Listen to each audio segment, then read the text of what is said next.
ど、やってなかったゲームやっていく。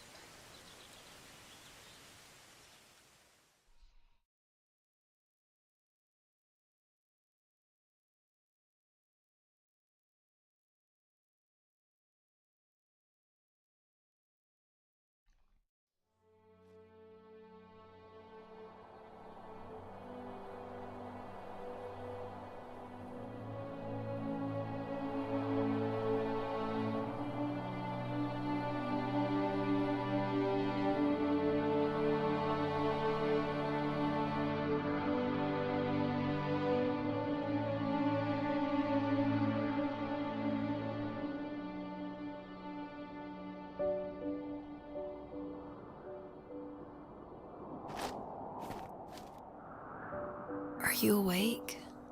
I thought I heard you get up. Yeah, I'm awake. Sorry, I just can't sleep. Are you thinking about him? Yeah, a bit. Usually get back to sleep, my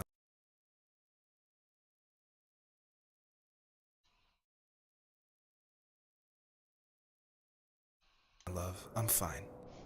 No, it's okay. What else is on your mind? I don't know, it seems weird, but I had one of the most vivid dreams of my life. I saw a fox on a snowy mountain, just looking confused and worried. Those eyes, I can't get those eyes out of my head. She was running in the windy snow, looking for something. Do you think it has to do with you and what's been going on? I don't know. It was just a dream, Rachel. They're not meant to make sense. A lot's happened the past couple days, that's all. Well, if you're not going to sleep anyway, you should tell me. I want to hear. All right.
解説モード入れてもらっていいですか？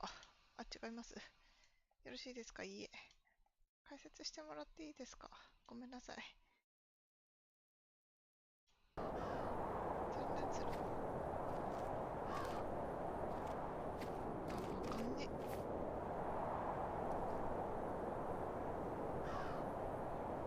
何するんだろう。ずっとね、走るとかジャンプとか。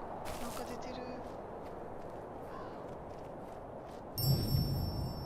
So it's usually at this point where people say something like, "This is not the kind of game I was expecting."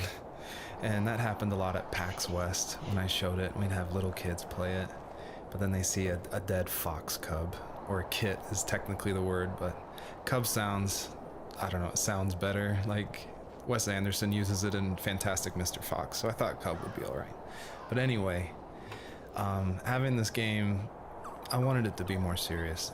This game's based on dealing with the death of my father, which was the hardest thing that's ever happened to me and my family. But I don't want to talk about it here, and I didn't want to talk about it with anybody really to this day still. It's very personal. And that's why I made this game. That's exactly the reason. Because I wanted to get those feelings out and like communicate with people without like talking about it. And so that's what the first tree is. It's me dealing with my feelings, and it was a personal project, and it was just me, and it actually, like, I'm really glad I made it, but it wasn't easy to make, I guess is what I'm saying. So, not far from her home, she followed that path to something unexpected. She couldn't stay, though. She had to find her other 2 children. So she took that path. She followed it towards something ancient. Something with answers.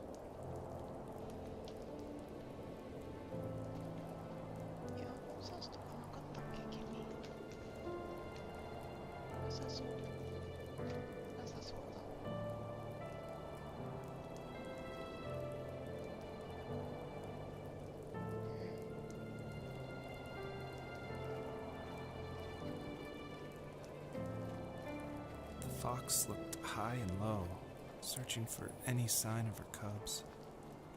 Points of light showed the way to this ancient tree. It was as if each one had a story to tell, all their own. The land was trying to tell my story, too. I felt like I was right behind her the whole time. 文字を見ながら操作するの大変だな。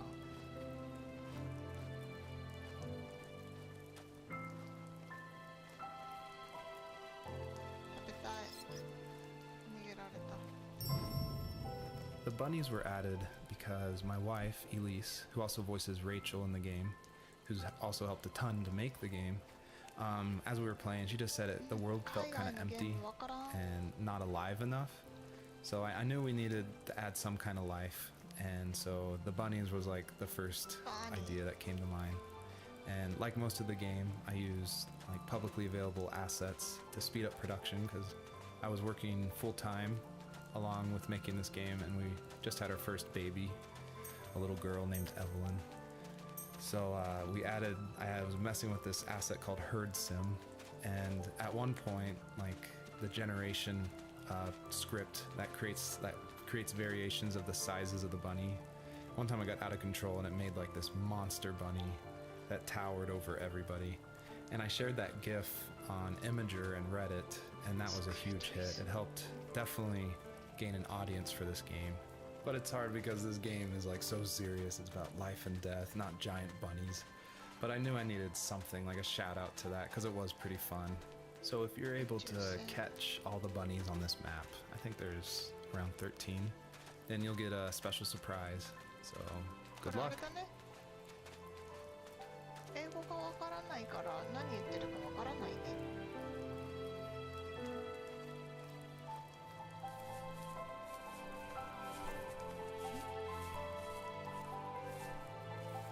As a kid, did you ever do show and tell in your class? Yeah, I think I only did it once, when I was in the 4th grade. You know how my life was around then. I wanted to show my class what helped pass the time and distracted me. So I brought a dozen paper cranes I had made. I think I told everyone how badly I wanted to be a bird and fly, embarrassingly enough. Don't be embarrassed. Every kid wants to fly.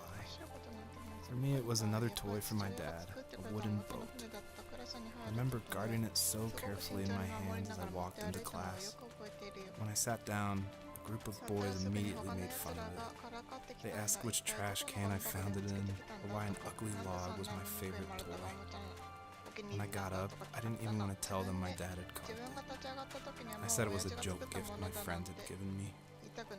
Kids can be so cruel. Some of them are. I shouldn't have let them get to me, but it did. It's amazing we bounced back at all. I feel like one of the best ways to make an exploration game feel worth it or to reward the player is to have as many secrets as possible. Like some of my favorite games like Dear Esther and Gone Home and Firewatch. I love those story-driven games. And they're kind of like these mystery boxes where if you put in a lot of effort, if you look closely, the world reveals itself to you better. So there are like secrets in the first tree. See if you can find one of these hidden items by digging around in these unmarked spots around this area.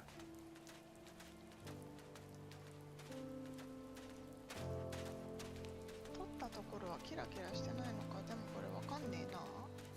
日本語で OK。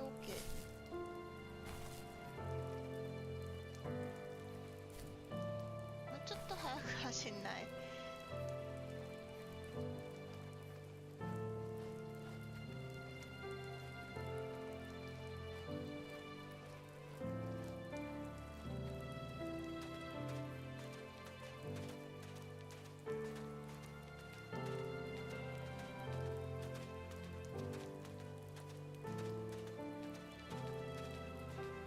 探してあるから大変じゃないこれ。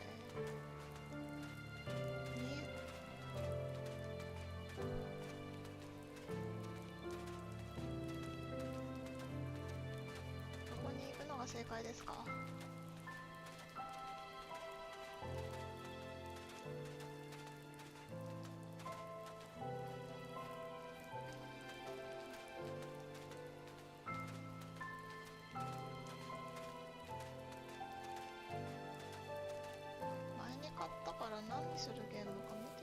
？Do you remember what my dad did for a living? Wasn't he like a lumberjack? That's one way of putting it. If wood was a canvas, then a carving knife was his paintbrush. Even after working a 50-hour week, even after his hands were more splinters than skin, he would bring home the nicest piece of Alaskan weeping cedar and make me toys. That wooden train was the first toy I can remember, and I loved it. I just knew from a young age I was going to be a lumberjack, like my father.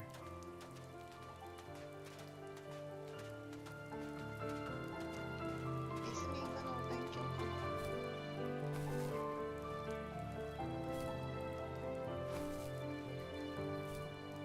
な。お、そこで止まるの？どういう体勢？そう、落ちるなら落ちていただいて。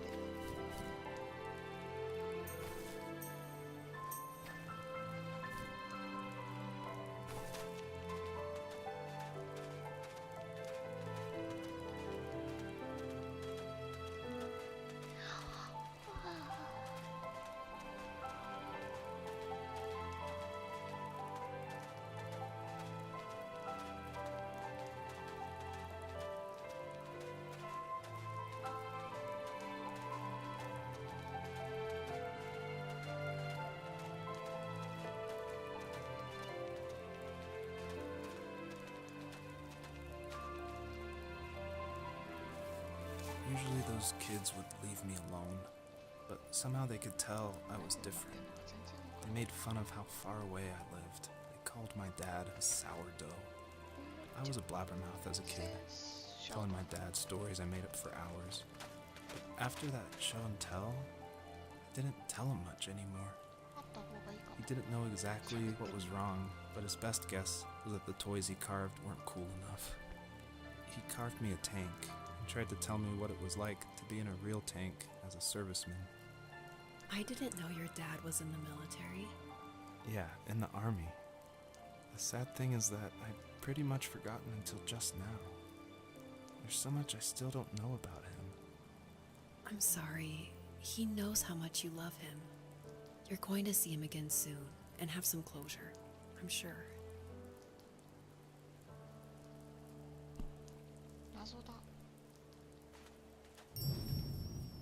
A lot of people have gotten confused why Joseph's father is called a sourdough, and it's not stated outright at the beginning of the game, but Joseph and his dad, they grew up in Alaska.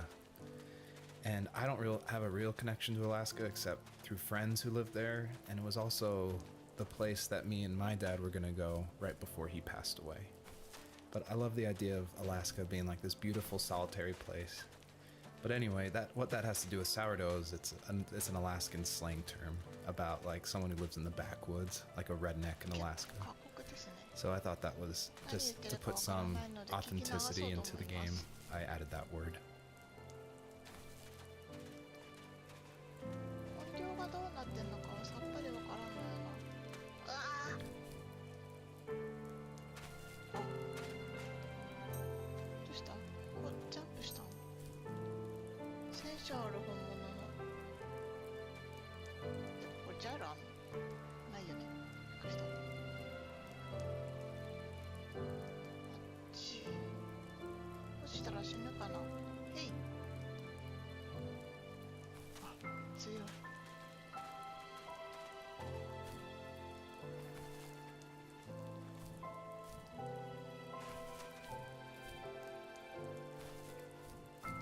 何かがあるわけじゃないんだ。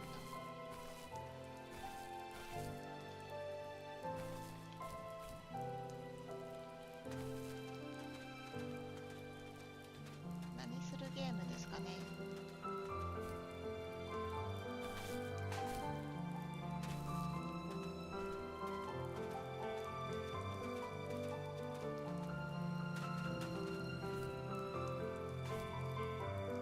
これで買ってみたはいいものの難しいよね。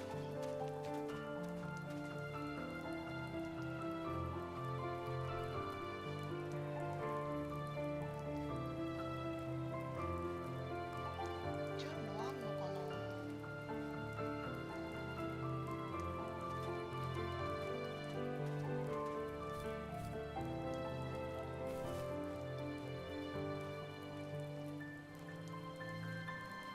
カメラが遅い。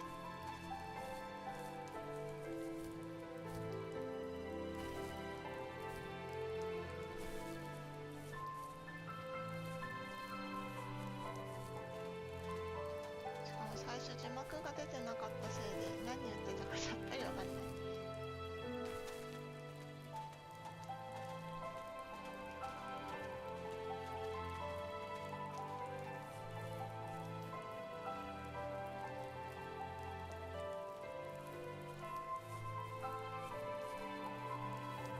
The older I got, the more I withdrew. I asked myself, why talk to anybody anyway? Why bother when I'm happy by myself? I started drawing a lot, mostly animals I saw in the woods by my home. I then imagined designing my own hideouts with things like TVs and pantries full of chips and cookies.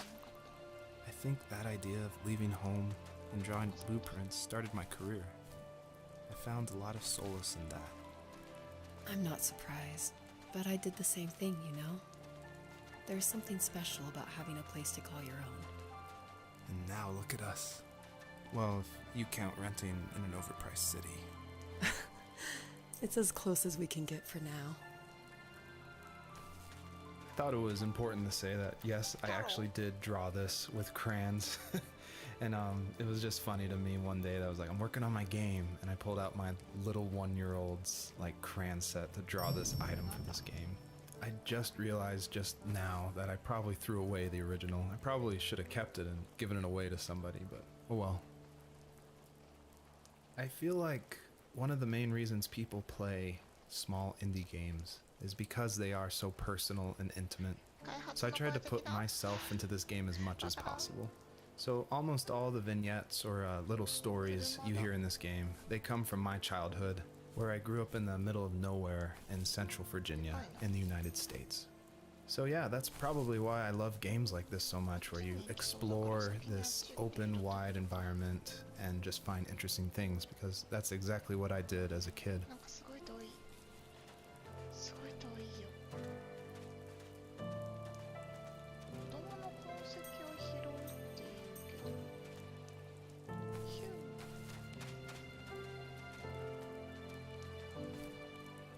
さっき掘ったやつってことはあそこ取り逃しか。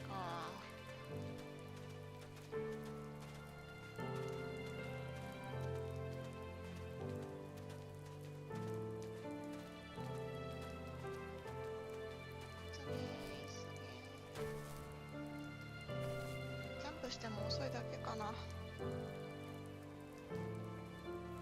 さっきのロケットのとこ行ったじゃん。ロケットじゃなかった、滑り台だ。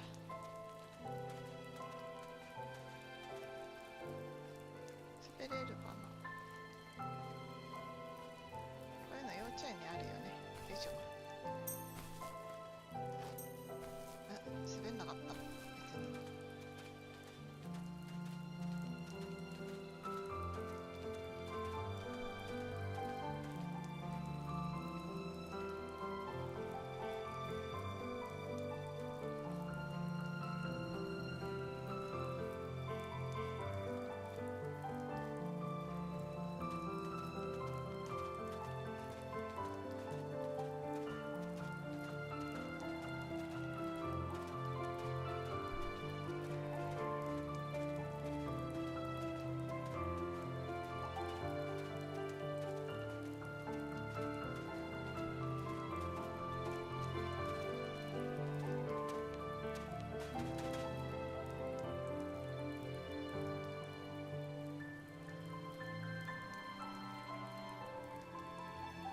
出ないな。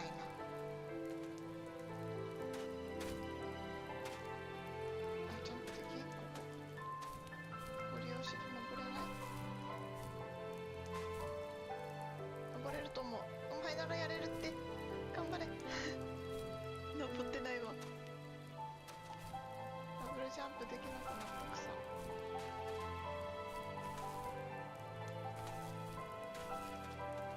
道が悪いって。どこにあったの？ここじゃないの？ここじゃないね。それどうやって取るんですか？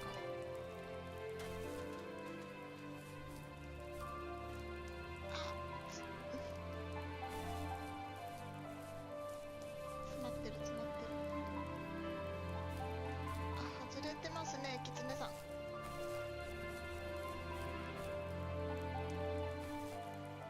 こらへん？なんで1回しかジャンプしなかったの？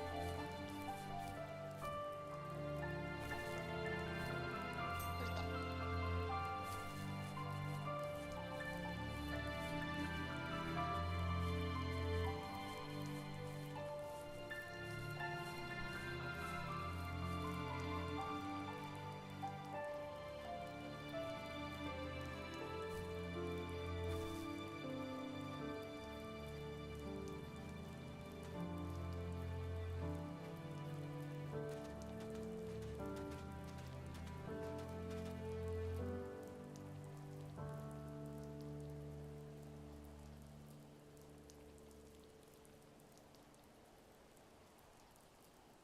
使い方わからない。後でまた考えよう。タンバリンみたいな音する。光ってないですか？光ってない。なんか進んだ。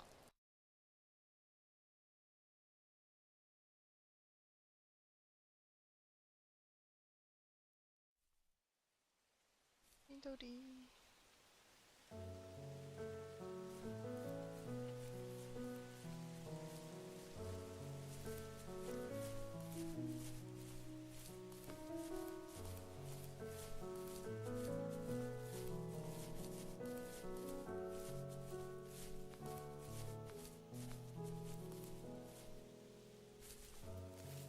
My teenage years were full of sketching, angst, and trouble. I wasn't popular or unpopular. Maybe just forgettable. I guess that gave me a sense of freedom.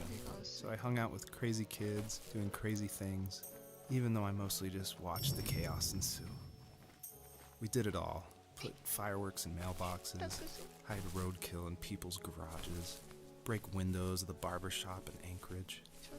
My dad was furious, but he was so busy working he couldn't do much to stop me from going out. I think being an adult means there's no one to stop you making hard decisions. He had to make a living, and he couldn't be in two places at once. Yeah, I realize that now. But at the time, I was sure he was more interested in growing his business than what was going on with me. this is the level that I showed at PAX West, which was a crazy dream come true that this hobby project was being shown next to all these amazing indie games. So I decided to show this level because it's smaller, there's like some jumping puzzles, and I thought it was a good entry into the game. But the one thing I can't seem to forget is right before we opened to the public, there was an indie dev superstar. Like, you've definitely heard of his games, and I was like terrified. He wanted to try it out. So I said, of course, like, please give me your feedback. And he was super nice, super talented, of course. But this embarrassing bug happened, which I'd never seen before in my life, where when he dug the item up, he jumped right after, and it created the dust cloud to permanently be on the rest of the level. It wouldn't turn off. So it looked like this fart cloud following the fox as it just kept running with this beautiful music and serious voiceover. And it was horrible. I think about that every time I look at this level. But, you know, I was able to fix it, so I'm glad someone could at least find that bug. I always wanted this game to be very meditative and relaxing, but I know there's a balance between keeping the player's interest. So I added this butterfly jumping mechanic just to like spice things up. I used a plugin called Playmaker for Unity, which in a visual editor lets you do interactive things, which is perfect for me because I do come from a film and design background. But on the flip side, I really wish I was good at code, because this jumping mechanic, the jumping mechanic in the whole game actually has frustrated a lot of players. But hopefully I've been able to fine tune it, so it should feel a lot better now. I would just hate that this meditative game would get frustrating, so I've lowered the gravity, I've made the jumps more consistent, so hopefully people can just focus on the world and the story. He was working another late night, and my friends were over, saying how bored they were and how they had come all the way out to my house for nothing. One of them mentioned how that old, ugly beyond belief truck was still in the garage, and how we should take it for a spin. I was only 15, so I kind of fought it for a while. The next thing I knew, we were careening around the mountain path, rocks spitting onto the sides of the cliff, while my dad's cringeworthy bluegrass blared out the speakers. I drove while my friends were in the back of that yellow and purple truck, throwing beer bottles and trash at anything remotely interesting. Felt like I was soaring in the air with borrowed wings. But all good things have endings. A cop outside of Eagle River pulled us over after he saw us in a bottle rocket into someone's yard. What followed was a long night of talking to disappointed adults and feeling smaller than ever. 探すんじゃなかったら子供めっちゃ移動するじゃん。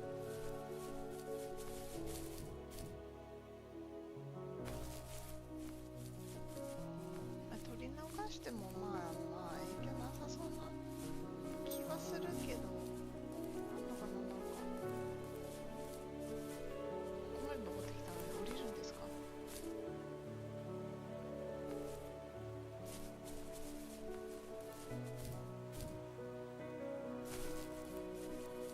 今登ってきたところなのになんか取り忘れあるように見える。取った気がする。落ちるだけですね。落ちます。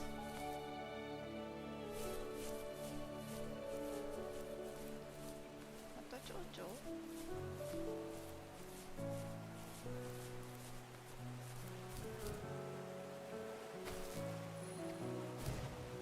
頭ぶつけました。すいません。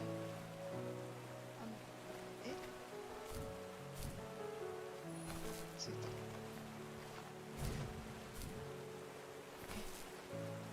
違う。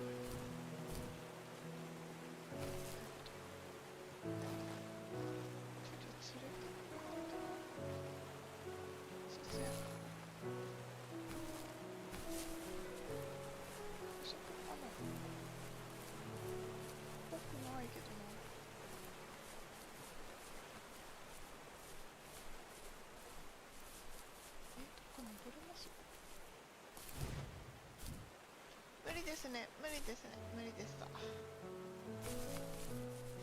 い。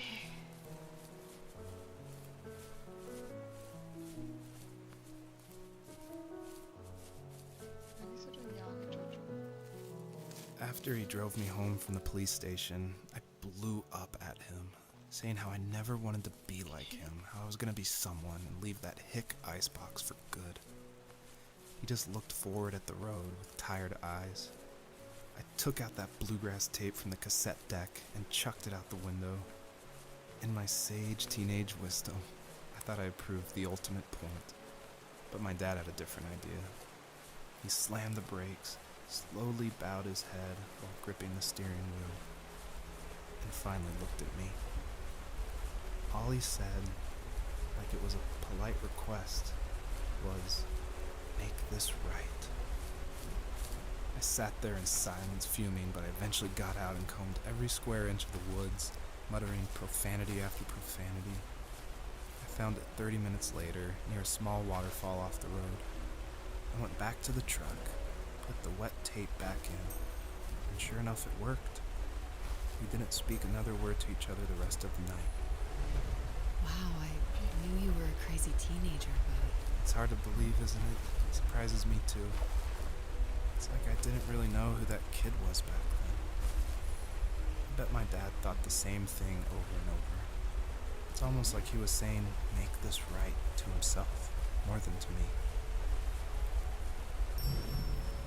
You may have noticed there's a little pond here, and believe it or not, I tried everything I could to get swimming working in this game, and I just could not do it, unfortunately. And so all the water in this game you can just stand in, which is, it still like bums me out, but the systems were not working, it was buggy. So I just had to throw it out, which, you know, I think it's okay. Like, I wish it was there, but again, the focus of this game is on the story. ちょっと私には難しいですね。あそこどうやって行くんですかね。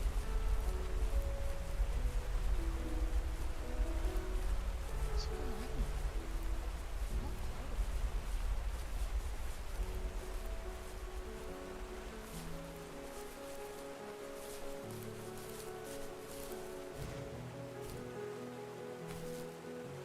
ある？だって止まらないでください。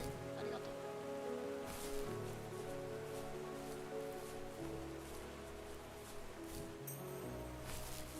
ジャンプしてたくさんいる。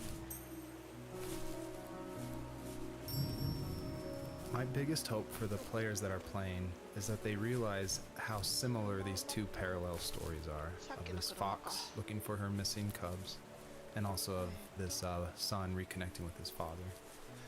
And so I try to add little touches in the voiceover and in the environment to help draw those parallels, even if they seem totally dissimilar. A big example is the truck, for instance, that Joseph grew up with. It's purple and yellow like the butterflies for this fox. So I tried to add as many touches like that throughout the story as possible.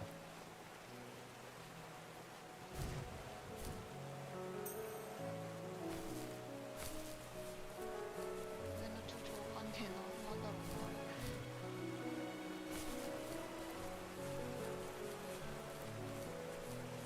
目が疲れる。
そこ取って、あそこ取って、そここ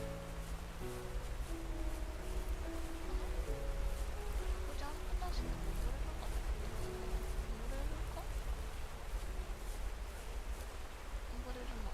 登れるけどこっち行けないのか。なるほど。ああ、はあはあはあ。なるほど。はい。で、ここからジャンプしないで返す。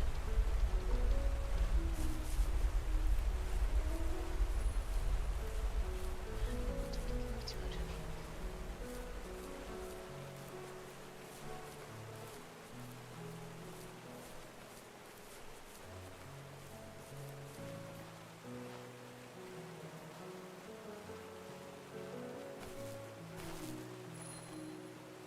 同じところにかぶんなくってもいいと思うんだけど。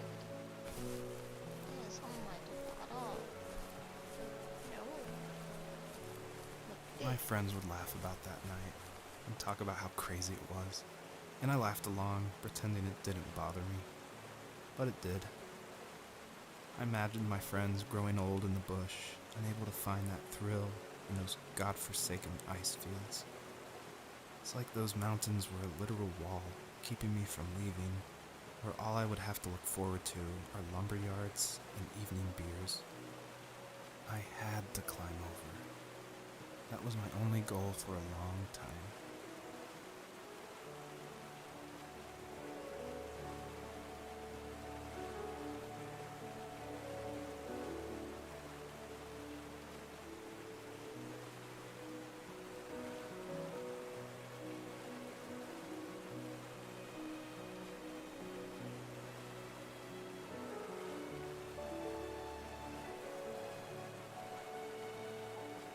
ちょっと待ってな。一旦ストップする。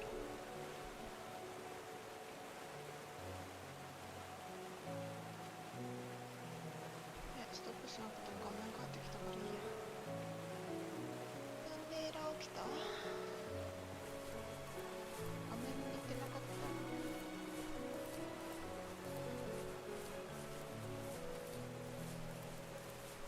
自動延長ですよね。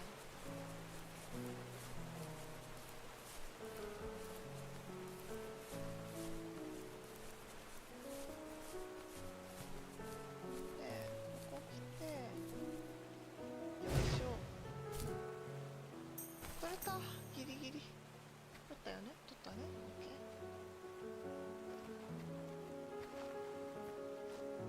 ー。で、次。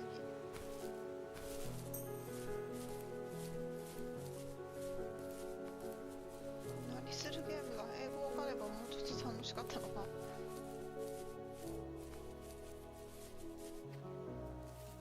If there was some way I could take my love of drawing and turn it into a way of escape, nothing would make me happier. きつね。 I wanted to create instead of tearing trees down.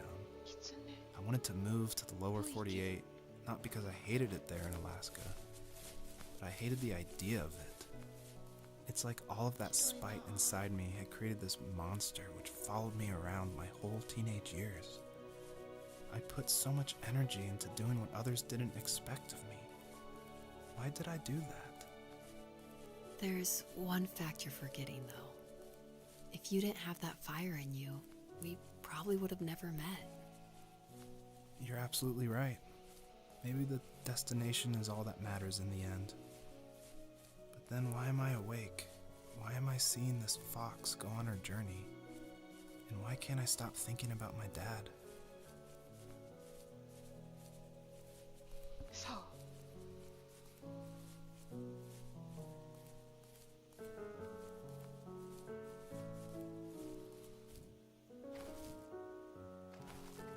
何？あ。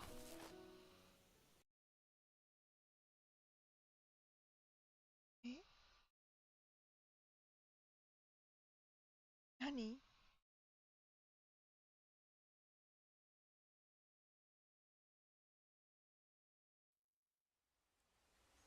よか来た。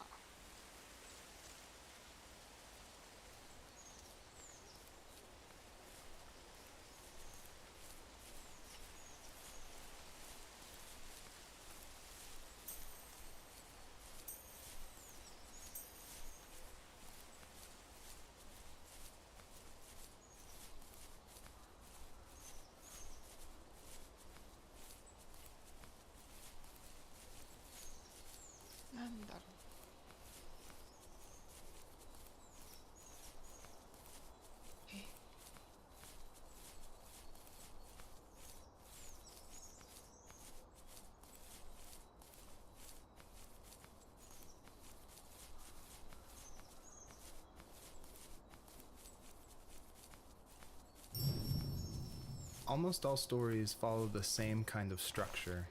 And it starts with an inciting event, and then there's rising action, and then there's a climax, and then there's 一時停 falling 止し action. ないで、キツネ。 And it's actually really difficult to make an interesting story where you only hear these two people talking, and it's spoken through a dream that's already happened. And the most of the action is about this animal that isn't directly related to this couple at all. So I don't know what I was thinking, but my hope was that it would create some interesting things and connections that I didn't see before. And that was kind of the whole exercise of making the first tree.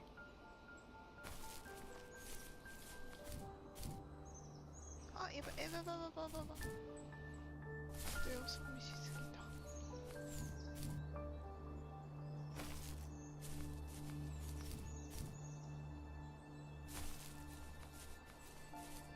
なんだここ。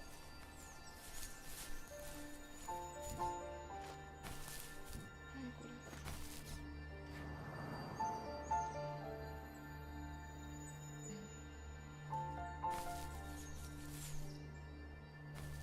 何か終えた。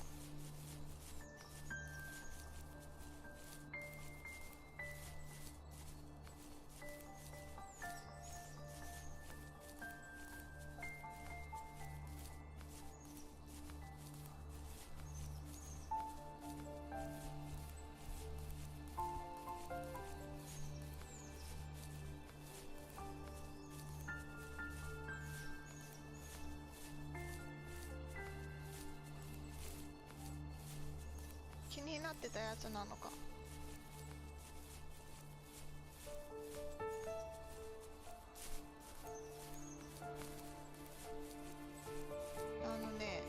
よくわからない。ちなみに。 On our property, there were old abandoned pieces of a shed and car long left unused. I used to ask him all the time who those people were that left all this junk. And I'm sure he got so tired of hearing it that he made up some elaborate stories how a brown bear ate them and haunted the woods afterwards. What's funny is I think it made those people seem more real. Growing up thinking they were still hanging out like they couldn't say goodbye. I used to tell my friends how I could swear I saw spirits move near the water, and that always freaked them out. I guess it didn't bother me, because the way I saw it, they were normal people with old cars and sheds, just trying to figure out how to survive and be happy in the middle of nowhere.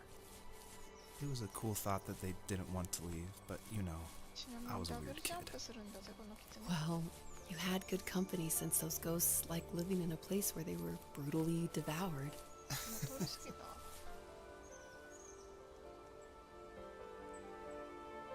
通り過ぎていないらしい。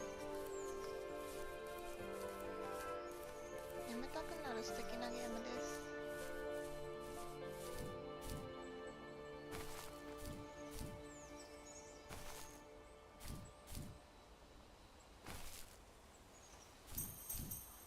うわっ、ミスったー。あと1個。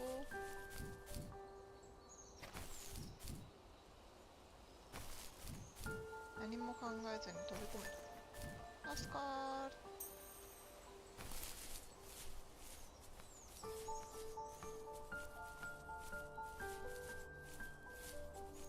あとどこだ。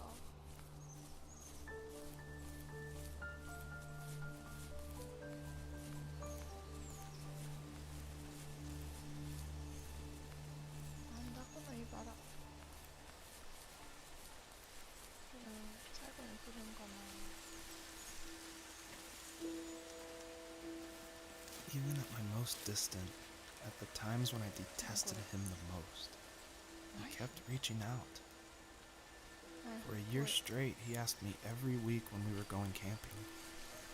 I thought he was just dense. Eventually, to shut him up, I agreed. We carried out the worn lawn chairs from the garage and set up a cinder block campfire at the site we'd always used behind the house. We walked down the mountain path, talking in the warm sunshine we only got a couple months of the year. Those 3 obsidian rocks shimmered alongside the shore, almost like sparklers pressed against a dark window. I'll never forget that wet stone on my feet. or how those massive mountains looked even bigger in the lake's reflection. これ喋る系の I 配 felt 信 small, じゃないですね。 but grateful. はあ、 As the sun set, my dad found something I hadn't seen for a long time. The tree where I'd made my first carving when I was 6. I hadn't even carved it. My dad had helped me, but I still called it my tree. Something about seeing my name there made me open up, and we talked about everything that night in that old camouflage tent. I told him how much I loved sketching and design, and how it would be a dream to study architecture in Seattle. I told him how I didn't get along with my friends much anymore, but that I didn't mind being alone. He told me he was there for me, and he joked that if all he had to do was write my name on a tree to finally get me to talk, he would have left me carved logs with novels on them in front of my room every morning. I don't know why it took me that long to realize it, but it was then I knew how much he had sacrificed for me. I did want to do something a little different with this level. I wanted it to be more open world feel, and that there was something blocking your progress, so it did encourage people to look closely and see how to unlock this blocked way. And I do like just walking around this level and listening to the beautiful music by Josh Kramer. His work really sets the mood for the whole game. My dad built a lot of stuff in his free time. If he wasn't watching fly fishing or reading Tom Clancy novels, he was carving something. He made tons of birdhouses. Not that he was into bird watching, but I think he really missed working and adding on to the home. If he couldn't afford the time to build onto our own house, he would have to settle with watching birds move into their little homes. We kept an old mattress in the bed of that ugly yellow truck, so we would drive it deep into the woods and then watch the birds fly into their houses while the sun set. Usually it was accompanied by venison jerky or a cold Coke, but not a lot of talking, which is how we both liked it. Earlier I said I just love going through video games and exploring, like looking at every nook and cranny and just trying to find little details. And I think that started because in middle school and high school, I would make mods for my favorite games, namely Jedi Knight, Jedi Outcast, and Far Cry. And I loved like this huge world of mod makers who would make these levels, and it'd be like the most random creative things, and I would just love exploring, usually multiplayer levels by myself. So even though I went to college for film, before that, like before high school, I was making video games and mods, and it was my favorite thing in the world. I made a ton of different levels. I made an abandoned space hotel with a dance floor and cafeteria. I made a haunted campground with cabins and tents. I made this whole city with like the first ever day-night cycle with running showers and stuff in the hotel and the apartment buildings. And I just loved making those mods. And I think that carries over to my game, The First Tree, and also the one before that, Home is Where One Starts, which is it's exploration. You're just looking around and appreciating the details.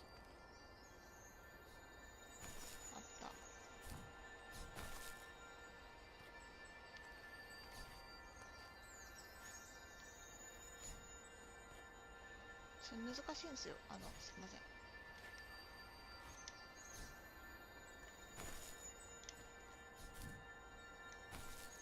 させ。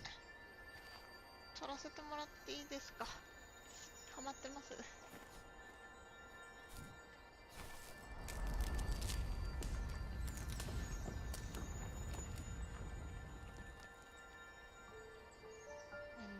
なんかが壊れる音して。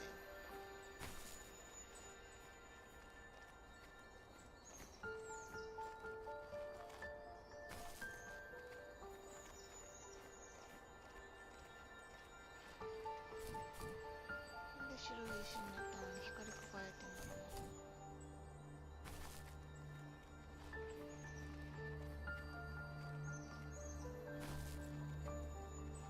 絶対違うって。ここ迷子になってるただの。こういうのよくないよ。行く場所わかんないからさ。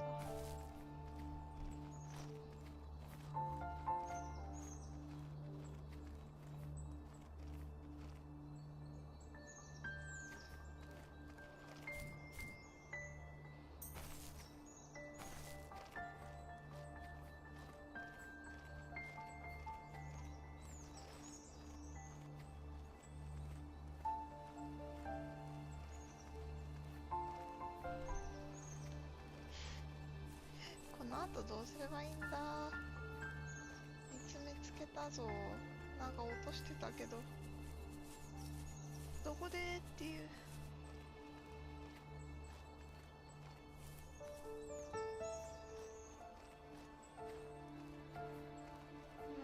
なんか光ってんね。あそこかな。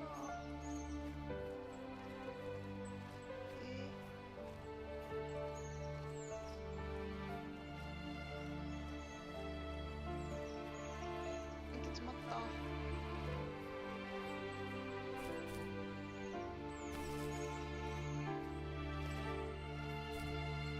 届かない。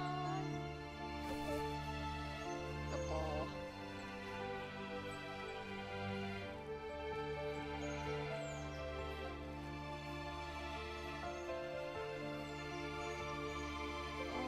チラチラチラ。ここよな。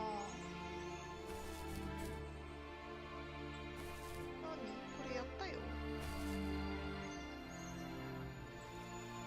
ったよ。なんかすんのこれ。3分の3だよ。わからん。何すんの。やったっす。なんかあります？ないっすよね。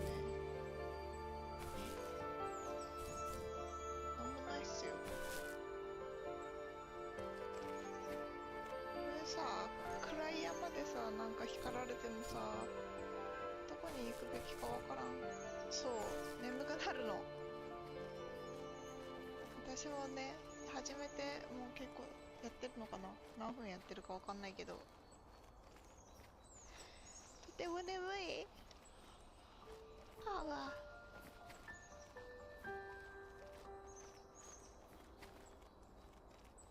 目的地がわからんくてさ、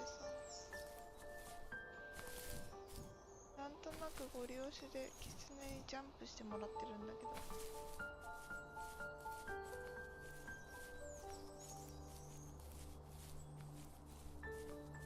あれ拾ってないからあれ拾いに行けばいいのか。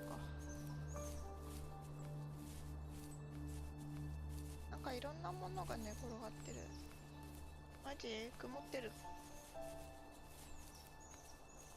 もう暗い。はあ。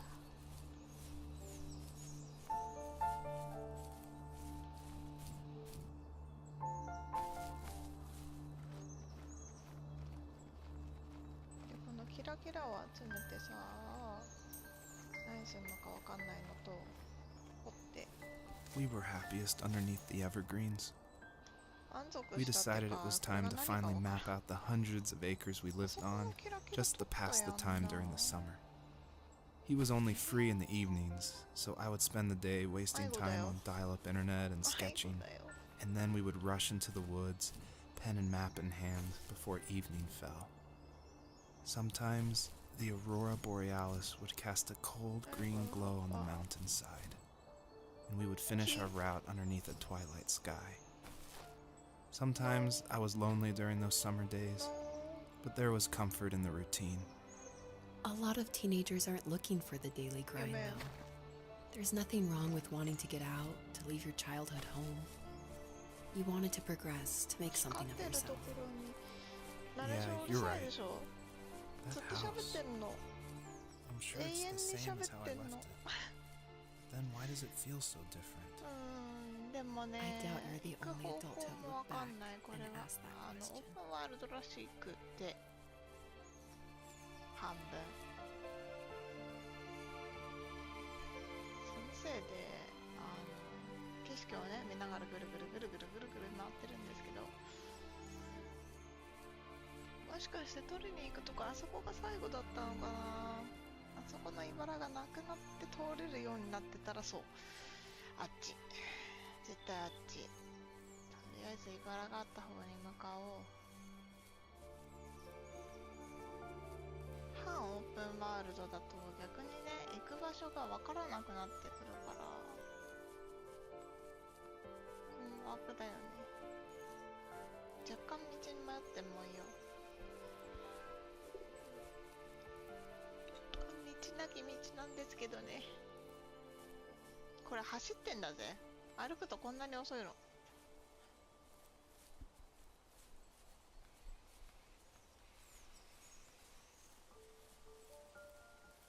飯したい。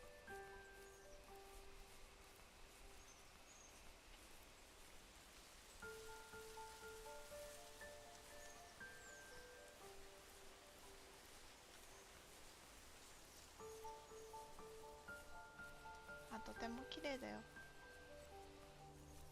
スイッチにしてはね。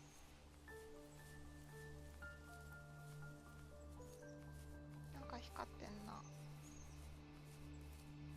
茨取れたんじゃない？あそこ取れてるっぽいな。やっぱこっちでいいんじゃない？なんか葉っぱの作りがさ、なんかトゲトゲしてる。ああ、大変。ういーってらー。頑張れ。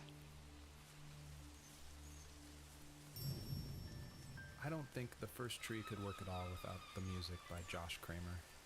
And his music, it's actually publicly available to license, and so it was affordable for me since this was a hobby project. And it's something I like to tell new indie developers all the time, like, you can't afford that composer, you can't afford a full-time programmer, you need to cut corners and finish your game, and the way to do that is to use these amazing publicly available assets that anyone can purchase and license. And so his music is incredible, and I actually haven't talked to him that much, I've just emailed him. But his music was nominated for Most Emotional Music at the Emotional Game Awards in France, and he's just a really nice guy. And I think there's so much amazing content out there that if you're thinking of making a game, like, look around and see what you can make work on a tight budget, because it worked really well for the first tree. ハマった。ハマったでやんす。キツネさん。おキツネさん。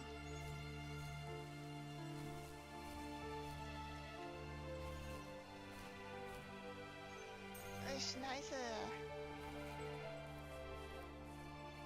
The perpetrator stood nearby, unfazed, like nothing was wrong. My dad is dead, and he's never coming back, Rachel. I can tell you these stories, but I can never reminisce with him again. He can never hold a grandchild that we'll probably never be able to have. I can never talk to him again, and I'll never be able to say I'm sorry for everything.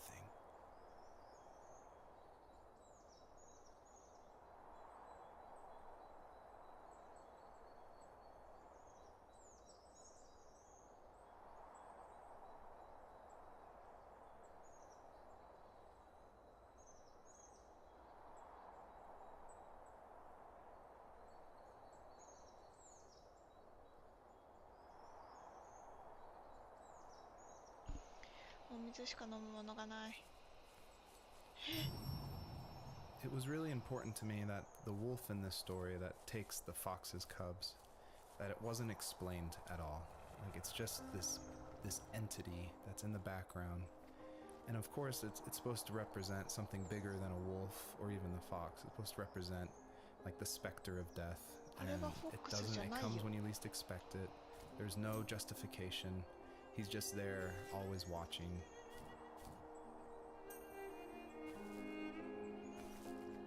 悲しいな、曲が。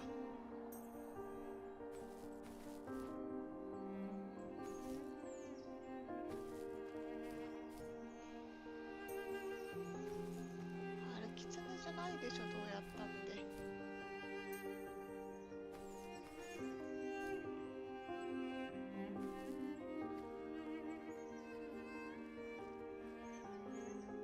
下だったか。これは湿気。は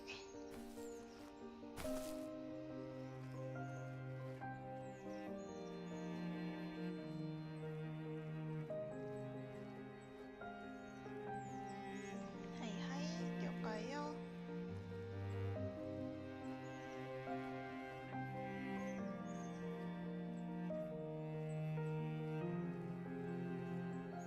まっすぐ走っていくのか。あー、カメラの動き気持ち悪い。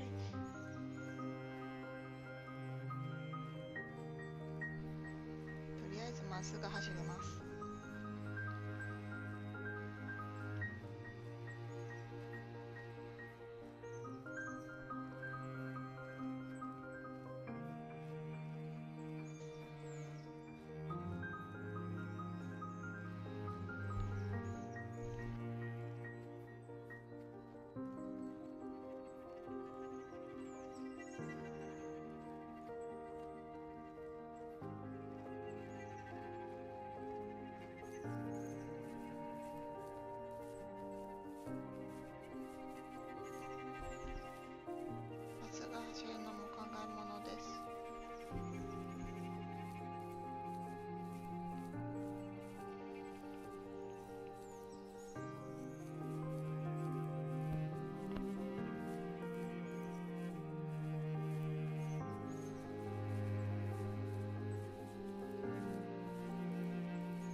need to go to bed.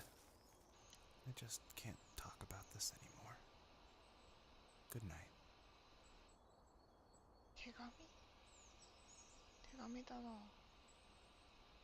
で、どこに行くんだい今度は。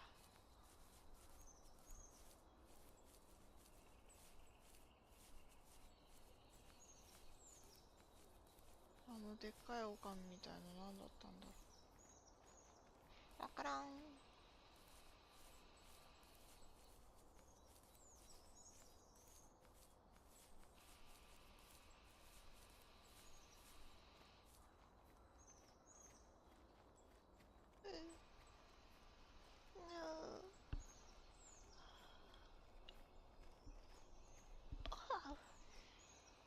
ロード入ります。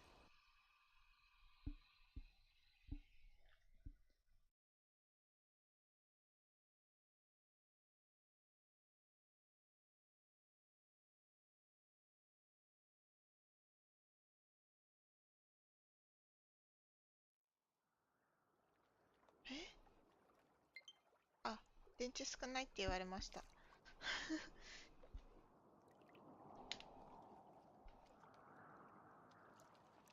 Joseph, you can't go to sleep feeling like this. I'm sorry for everything, and I know you need space, but I'm here for you. You don't need to feel so lost. Joseph, have I ever told you what my mother was like? あれ、行く場所間違ってるもしかして。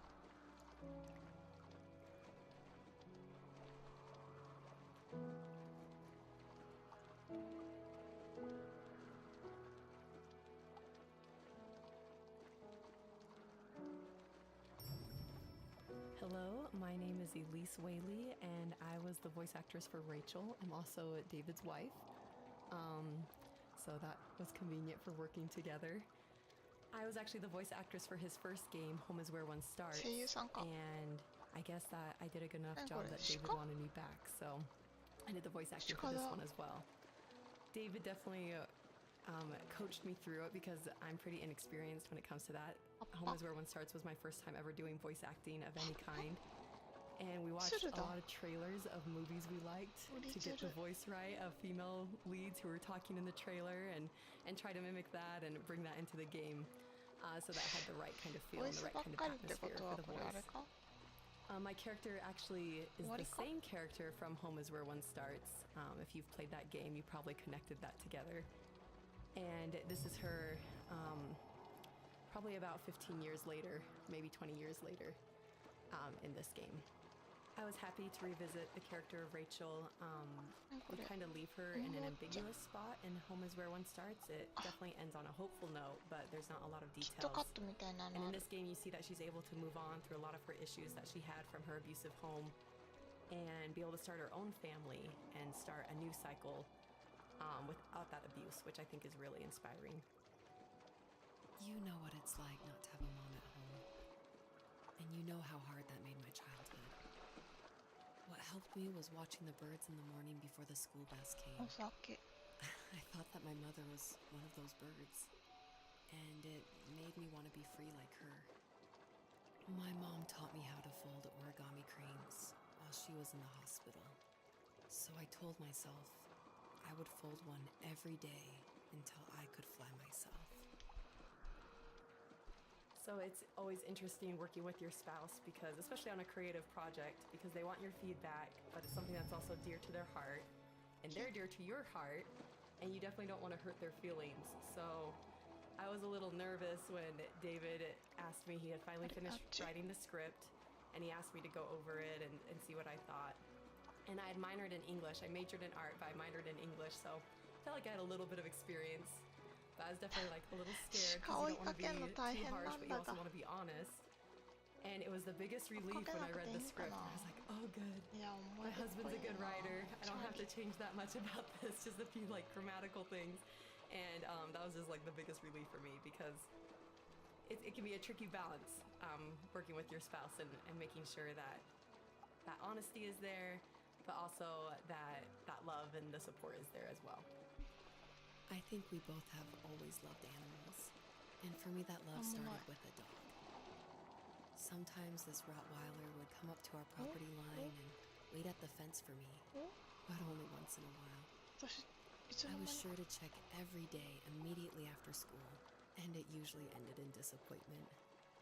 I would even steal money from my passed out dad just so I could buy these off-brand dog biscuits. Even when she did stop by, she never went beyond the fence. Why was she so scared? I think my dad was the opposite of your dad in almost every way, except he was in the military as well. He coped with alcohol of every kind.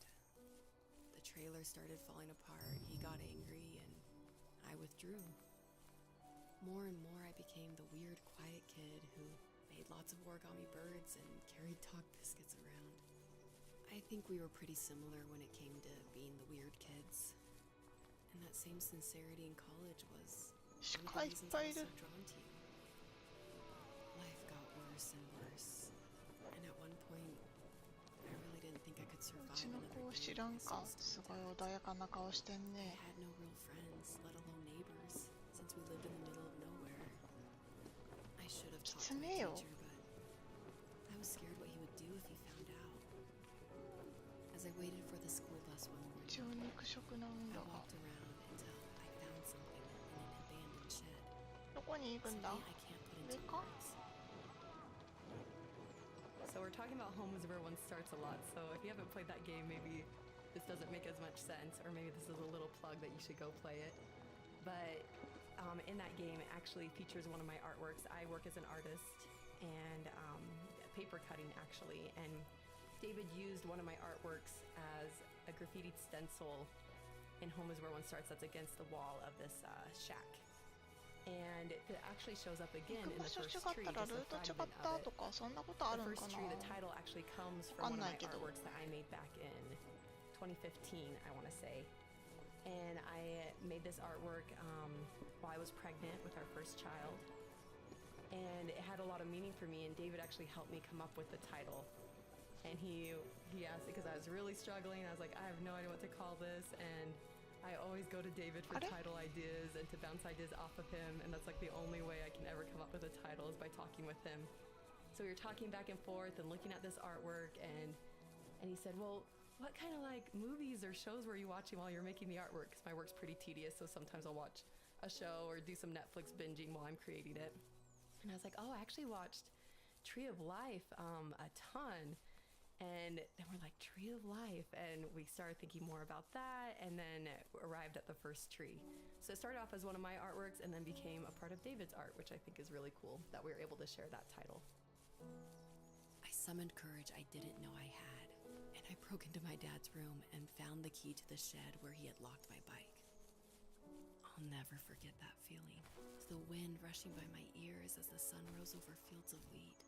I was flying for the first time. I biked as far as my legs could take me until I found a house that felt friendly, and that felt like home. Those strangers helped me in so many ways. And if it wasn't for them, I wouldn't have found my foster family. And if it wasn't for my parents, I wouldn't have met you. You have strength, Joseph, and you're not as alone as you think. It's all just so pointless. Just waiting for life to happen. It's like having the home I always wanted is cursed out of my reach. The thought of being a parent myself. How could I do that when I couldn't even be a good son? 去っていったのかわからないんだって。ここまで見てなかったわ。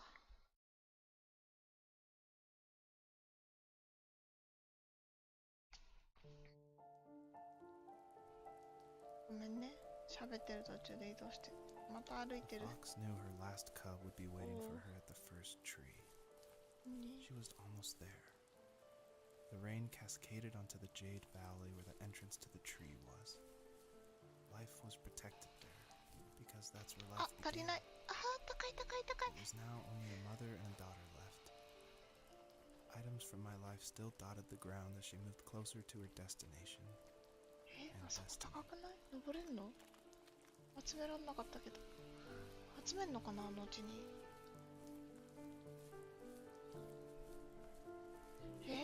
供何人いるの？ 2 体倒れてたやん。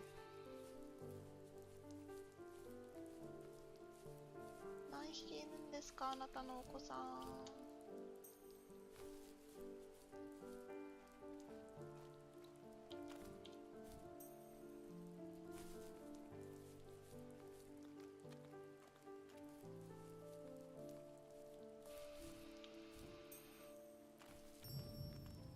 Usually, what catches people's attention of the first tree is the visuals, of course.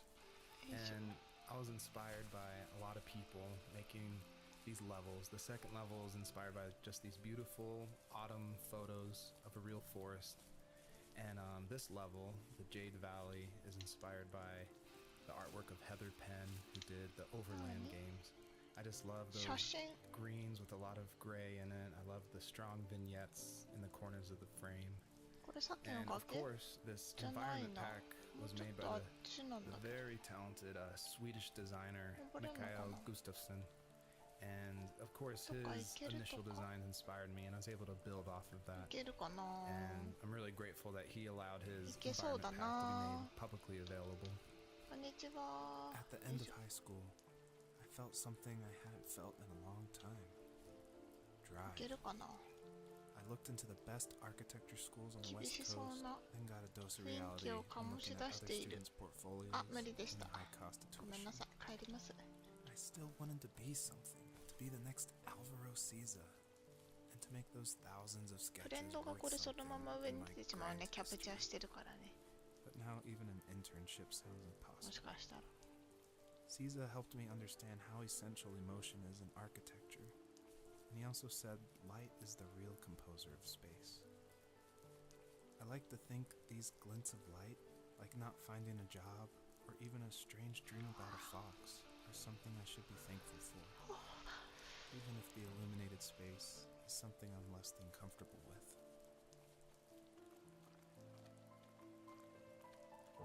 家ある。あれ取れなかったけど。お花畑。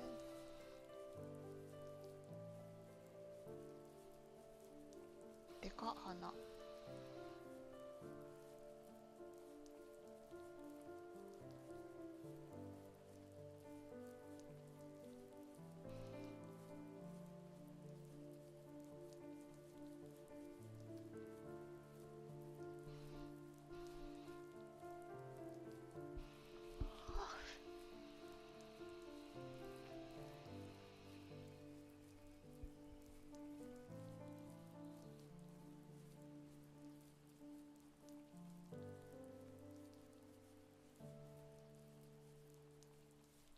The first tree. By now, you've probably caught on to some of the themes I love to explore in these stories.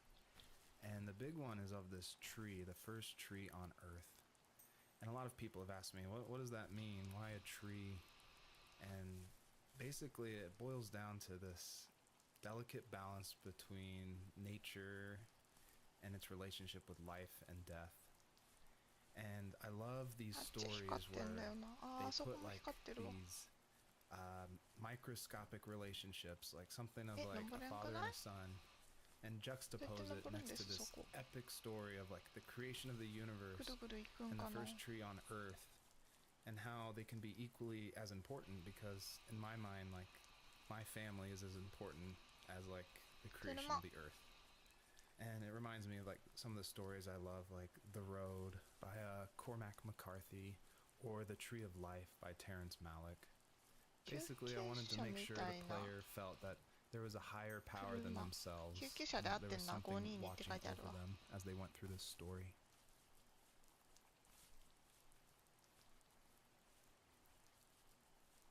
いや、海外の車、国によって違うかな。ヘビみたいなマークついてるね。こっちに回れる？登れる？登れそう。急だね、ずいぶん。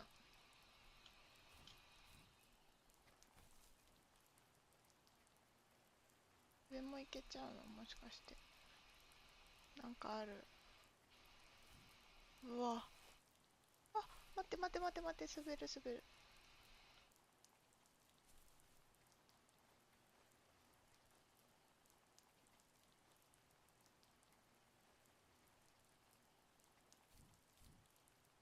れ以上行けないって言われたので帰りとうよ。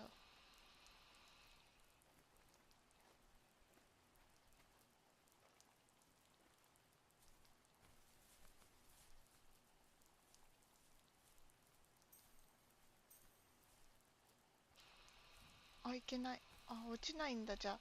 うん、落ちそうだったけどな。これ、運ぶやつ。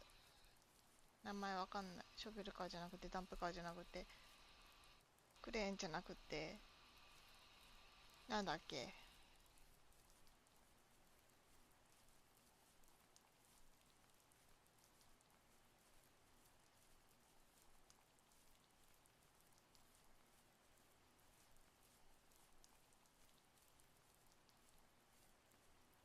見つけた。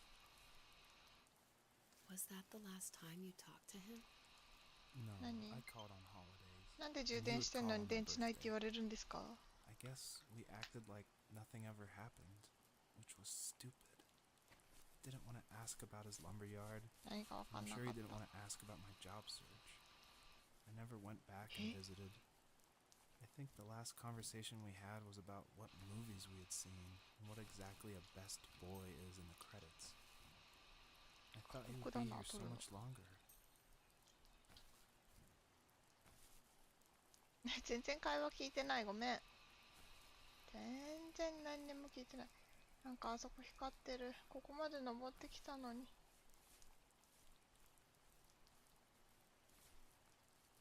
光ってる。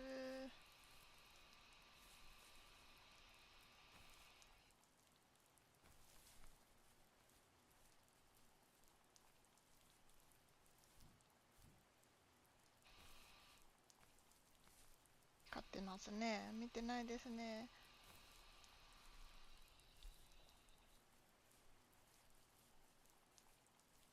詰まってるよ、木に。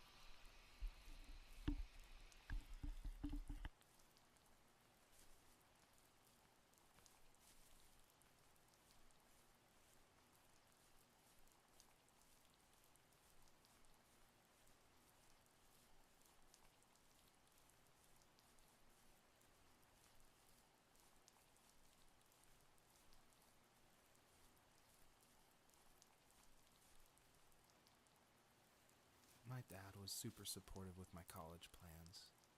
To a point. Things were okay until this terrible accident happened. I guess a forklift flipped over due to a bad axle, and it crushed one of the workers there. My dad didn't eat for days, even though he wasn't directly involved. It devastated him. Not only did it hurt the business, but it just freaked him out. He would talk in his sleep, muttering things about firing people and saying sorry. One fateful day, he approached me, said that since my school search wasn't going well, I should finally be a man and take over the family business. He said one day he was going to die, and that all of his work, sacrifice, and even that man's life would be wasted in vain. I just lost it. Teenage me just exploded at the thought. I screwed up. I said things I shouldn't have. He was having a crisis, and I pretty much spit in his face.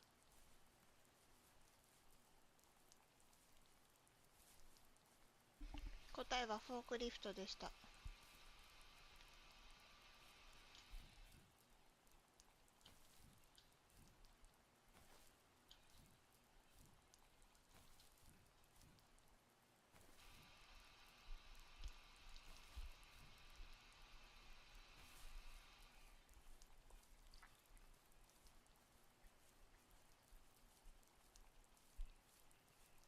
なんだこれ。おもちゃだ、木の。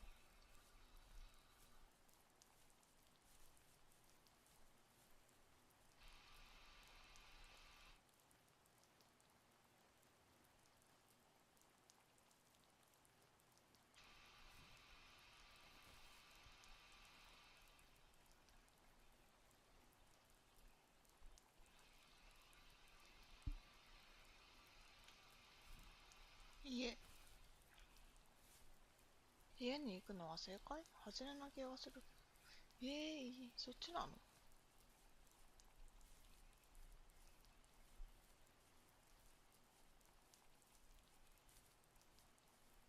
絶対違う。拾うだけだこれ。家潰れてるもんね。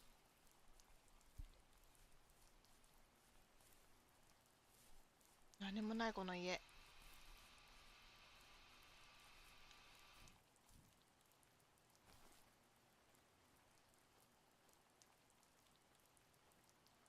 どこに行くのが正解だったんだ結果的には。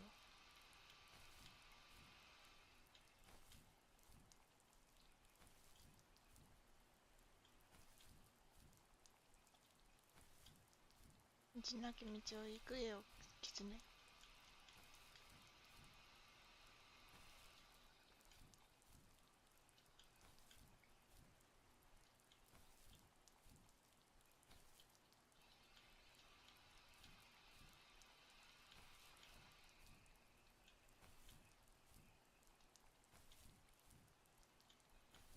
なんかあそこ光ってる。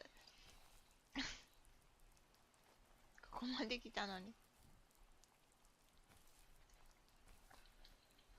しょうがないなあ。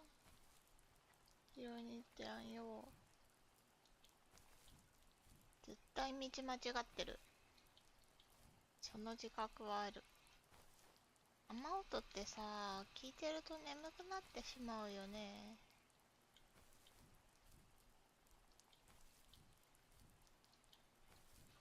あ、いけないって言われてますね、あなた。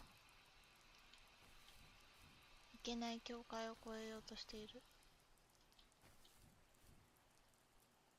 いけないんですか、本当に。本当にいけませんか。いけないらしいよ。見えない壁あるのわかる？大人の地上壁。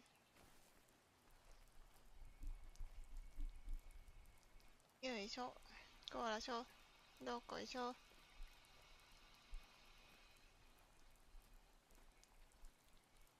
白い線まで行ければどこでもいいんですけどね、歩く場所は。白い線が見えなくなっちゃうから、ここ歩いてるだけで。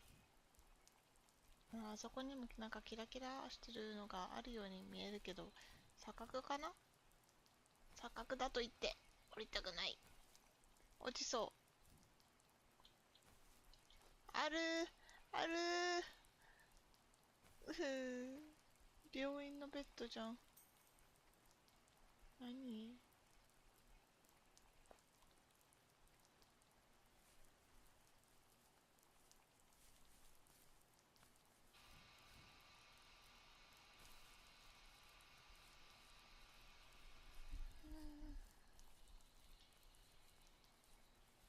またぐるってしないと登れない系じゃないですかこれ。ああ、やっぱり上が正解だった。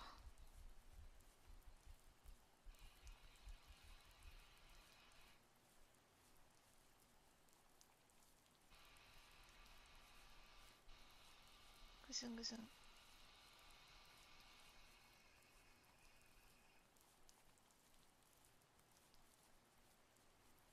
ああ、上とかじゃなかった。そもそも違う道だった。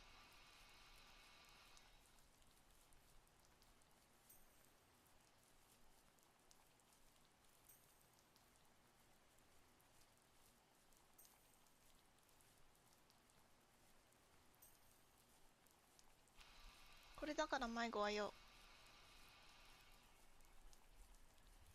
困っちゃいますね。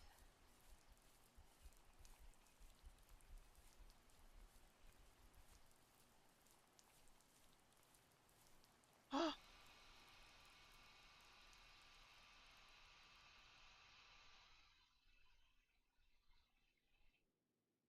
In the distance, the first tree illuminated the wasteland. She couldn't go home anymore. She did the only thing she was capable of, え、 moving forward. My dad died alone in the middle of the wilderness. I should have been talking to him more. 暗いんだけど絶望し I てる。 should have done a lot of things differently. 走れなくなった。If the first tree on Earth brought life with it, if it taught the birds to sing and fly and showed saplings how to あ grow, あ、赤くなった。 what could it do for us? Obviously, there's a really emotional part, but I'm gonna talk through it anyway. う A ち lot の of 子、 people correctly identify that やっぱり Journey 3体。 was like a huge inspiration for the first tree.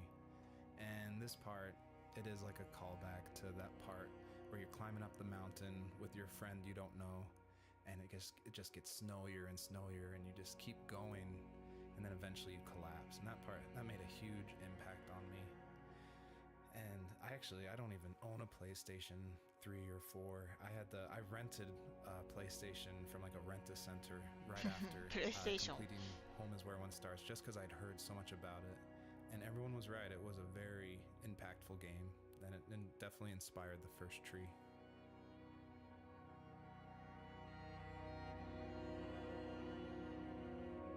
There was a letter I received yesterday from a name I didn't recognize, with a quote I can't stop thinking about. Death is not the opposite of life, but a part of it. More and more, I'm realizing one important truth. Each of us have our own journey to the first tree. But sometimes I'm not sure I'm ready to take that first step. You already have my love. .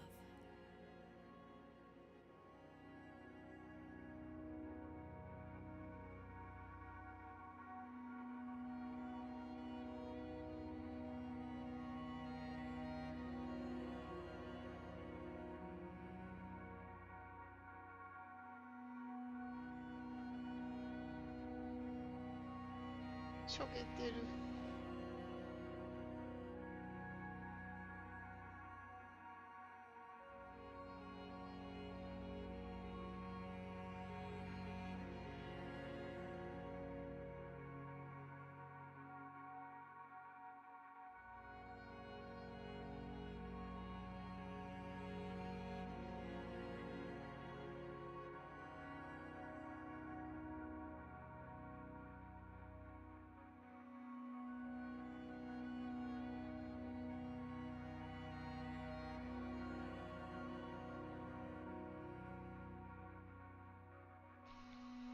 最初の時は目を覚まし、子供たちに最後にもう一度だけ伝えます。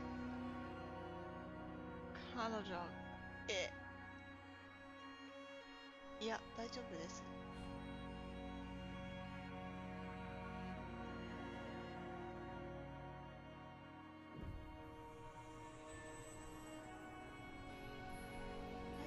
何？おい。I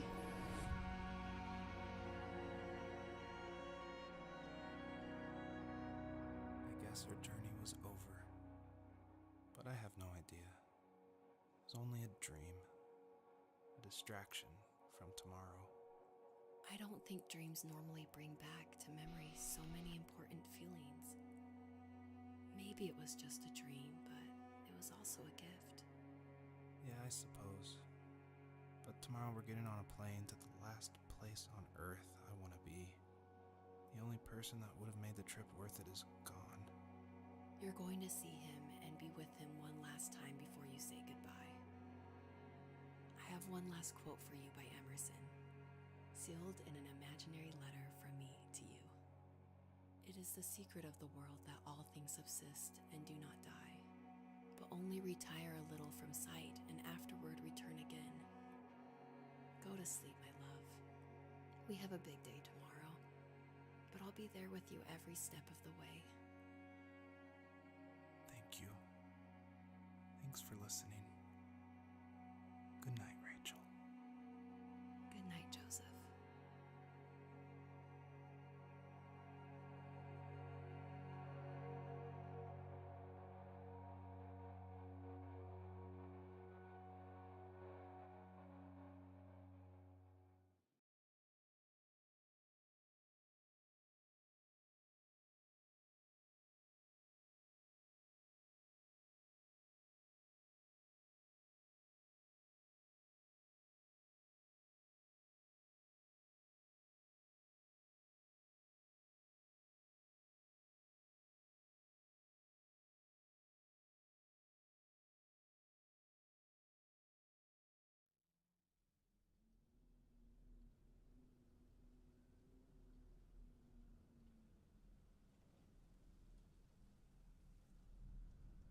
おや、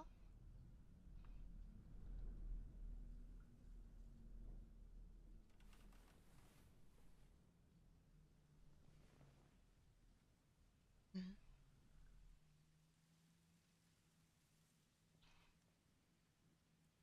どういう寝相？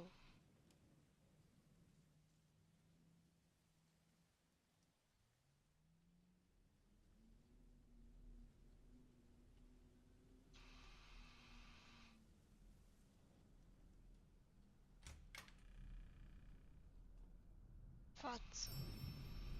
You're probably thinking, what is going on?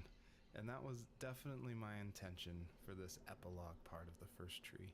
This is my favorite part. This is the part I'm most proud of. And it ずっ definitely とバッ like テ it's リー supposed ないっ to て言わ evoke れる。 this 刺 like さっ what て is るけ going ど on? コード。 Where am I was not expecting this. When I was marketing and blogging about making the game, I never showed anyone this part. I never told anyone. I never shared screenshots. I wanted it to be a complete surprise. And I also wanted it to feel a little creepy because it's totally inspired by those nights where you wake up in the middle of the night and you can just hear the sound of the wind outside the house and you can't sleep. So you walk around in this like twilight stupor. And I would say the whole first part of this game where you play as the fox, its whole purpose is to set up for this conclusion. So yeah, I would encourage you to look around and see how many things you recognize from the earlier part of the game. 人間になってどうするのかしら。おお、すげえ部屋。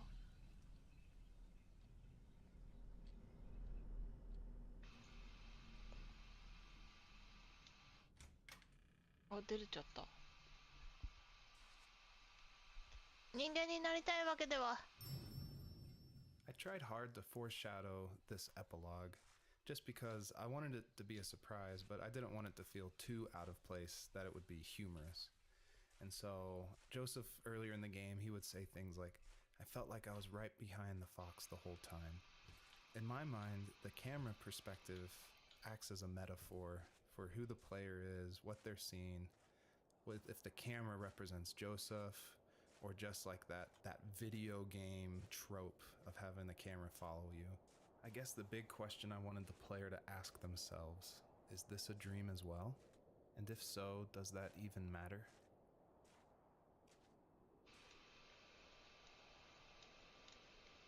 出れない。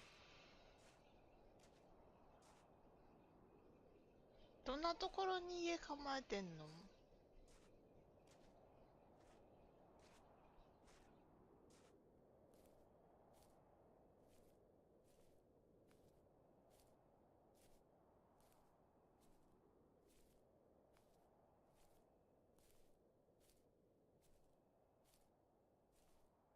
寝起きに登るようなとこじゃないと思うよ。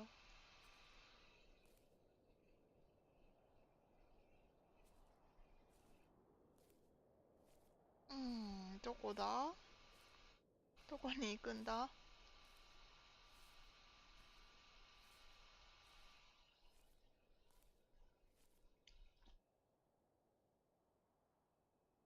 あそこになんかあるけど、こっちじゃないって言われてんのよね。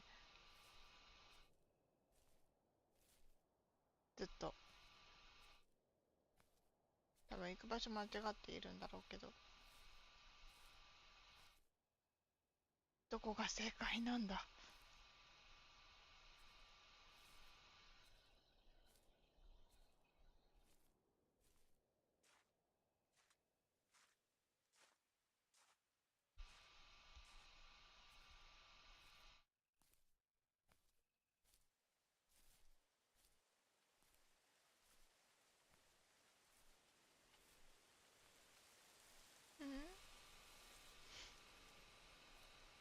人間になったらなお何すればいいかわからない。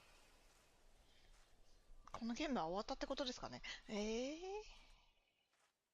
何すんの？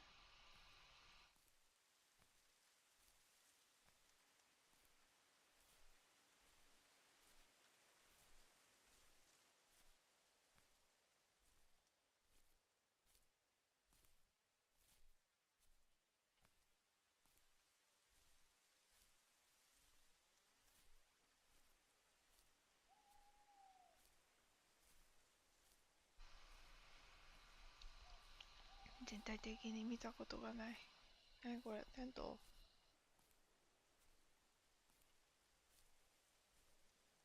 誰もいない。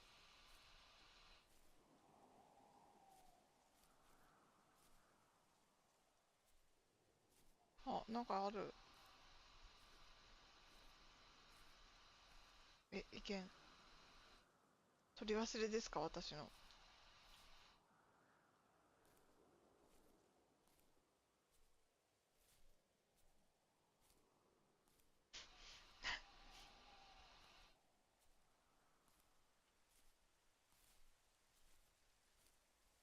妻が何するか教えてもろてもええですかね。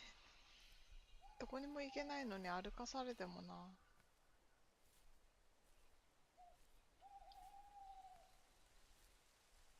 めっちゃ柵で追われてるしな。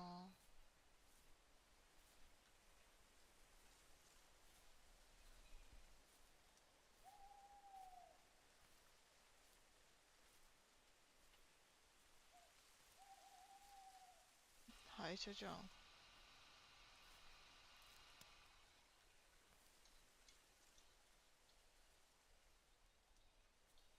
走るんかーい。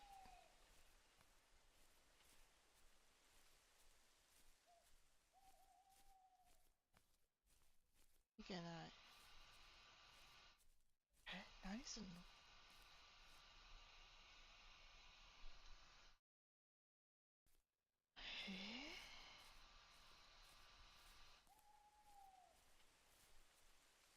ちょっとゲームの説明求む。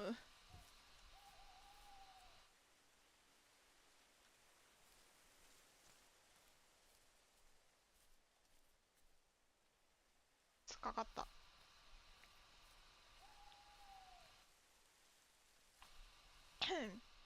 半端に突っかかる人間よ。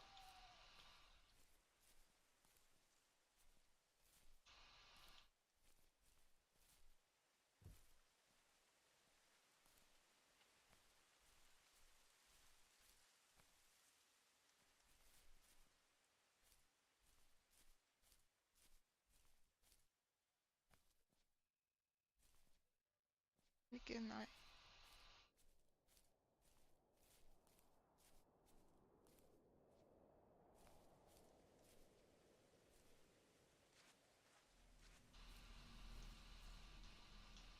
入れん。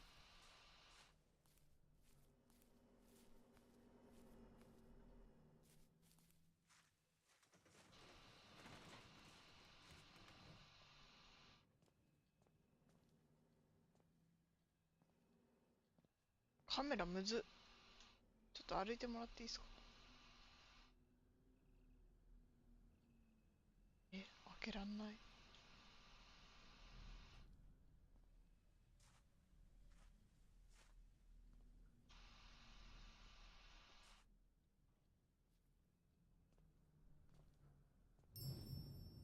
You're probably thinking, what is going on? And that was definitely my intention for this epilogue part of the first tree. This is my favorite part. This is the part I'm most proud of. And it definitely, it's supposed to evoke this, what is going on? Where am I? I was not expecting this. When I was marketing and blogging about making the game, I never showed anyone this part. I never told anyone. I never shared screenshots. I wanted it to be a complete surprise. And I also wanted it to feel a little creepy because it's totally inspired by those nights where you wake up in the middle of the night and you can just hear the sound of the wind outside the house and you can't sleep. So you walk around in this twilight stupor. And I would say the whole first part of this game where you play as the fox, its whole purpose is to set up for this conclusion. So yeah, I would encourage you to look around and see how many things you recognize from the earlier part of the game.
眠りにもつけないし、出かけにも行けないし。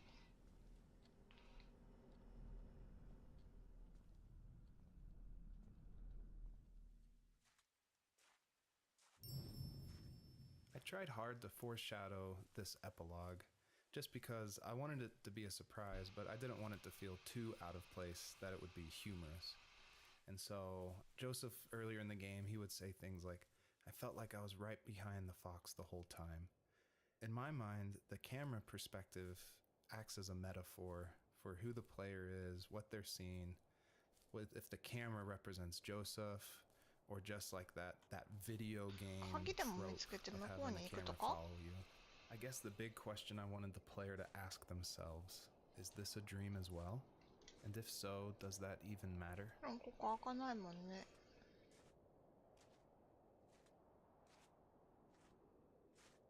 あ、普通に通り抜けられるとか、そんなことないよね。うん、詰まった。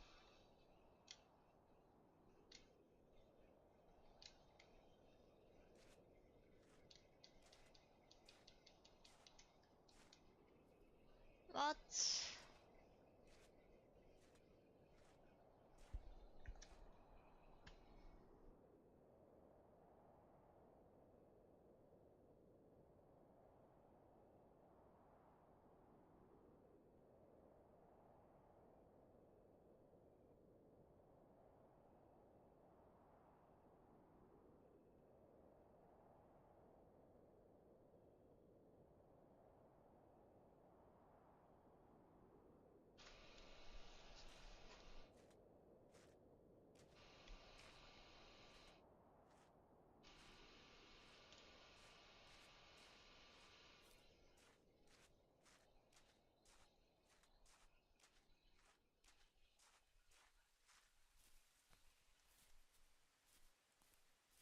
うん。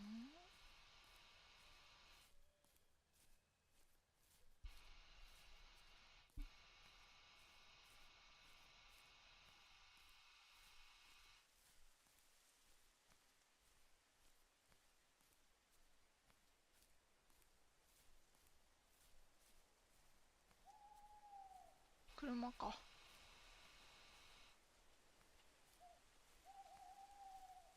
つまんないで、そんな変なところで。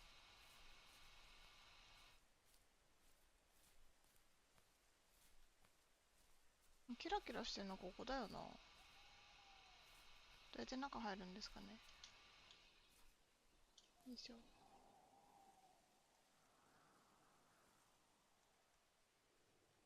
しゃがむとか何かありますか？ないですね。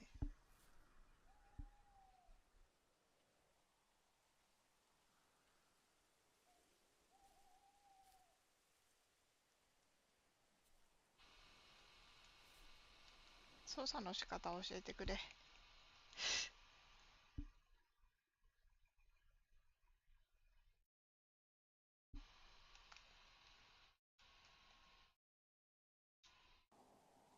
え、何？勝手に入った。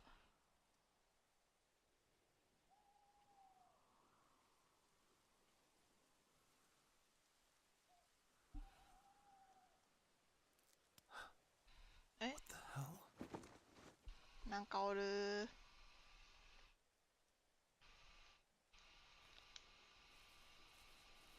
お待ちよ。行けるようになった。なんで？大人の受賞壁があったはずなのに。光り輝いてんね。まんまじゃん、さっきの。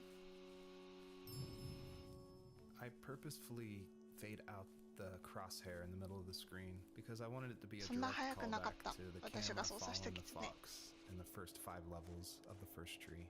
I wanted it to go for that gut reaction that this was very familiar, yet totally in a different world.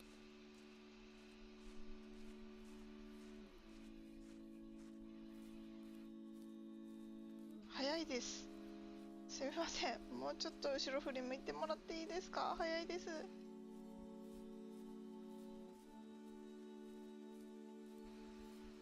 これでも全力で走ってるんですけど、私も。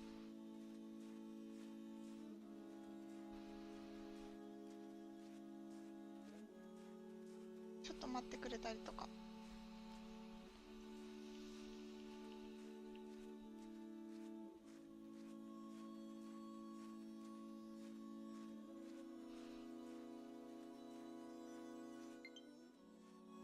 かいうるさいね。充電器刺さってるでしょあなた。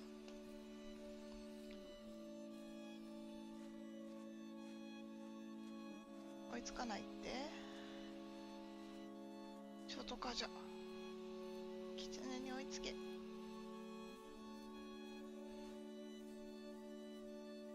こんなに全力疾走したら疲れるよ絶対に。何？なんか映んなかった今。少女かな。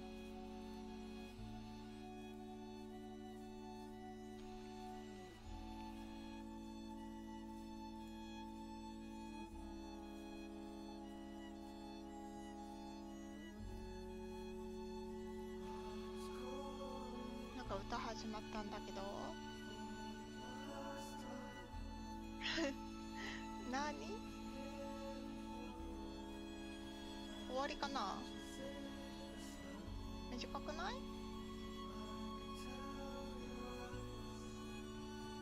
追いつきそう追いつきそう。キツネさん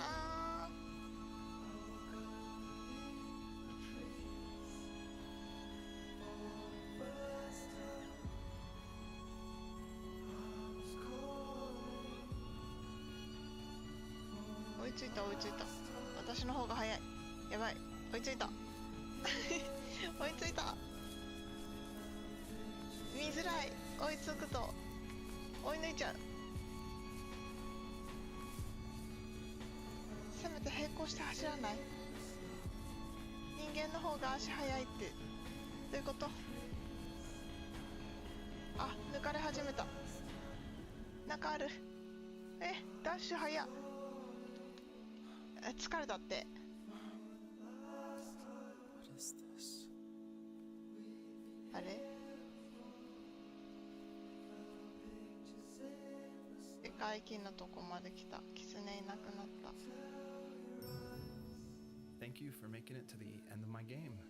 And I hope you enjoy the personalized message that is featured on the trunk of this tree. It's a message submitted by another player that's retrieved from a database, and it's retrieved at random. And I did this because I wanted people, even if they feel alone through trials of death, that there is a community, an invisible community supporting each other. ママと子供 So た thanks ち。 for playing. 子供一匹振り向いてた。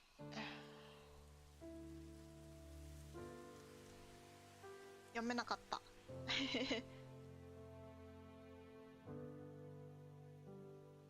終わりー。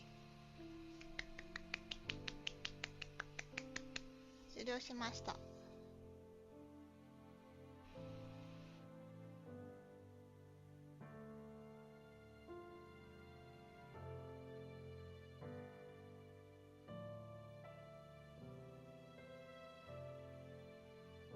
早かったね、終わるのが。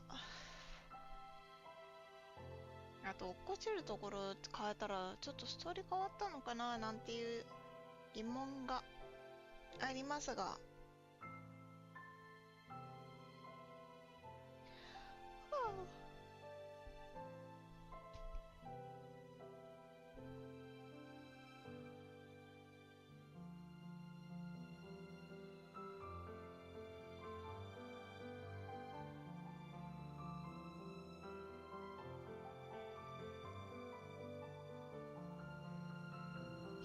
さてご飯を準備してスプラでもやるかね。よいしょ。